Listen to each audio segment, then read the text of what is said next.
तुरीमधलं गवत काढायचं एक यंत्र आहे आपल्याजवळ. त्या यंत्राच्या साहाय्याने आपण गवत एकदम सोप्या पद्धतीने काढू शकतो. म्हणजे जे खुरपणाचं खर्च असतं बायकांकडून ते जवळपास निम्म्यापेक्षा कमी वाटतं. तर बघू शकता आपण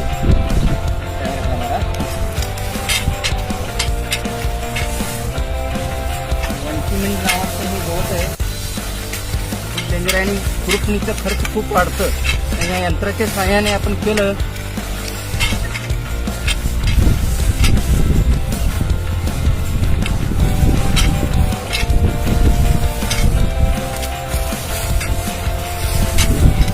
बघू शकता. इथं दोन्ही तुरीला धक्का न लावता त्याच्यामधलं आपण गवत काढण्याचं काम केलेलं आहे.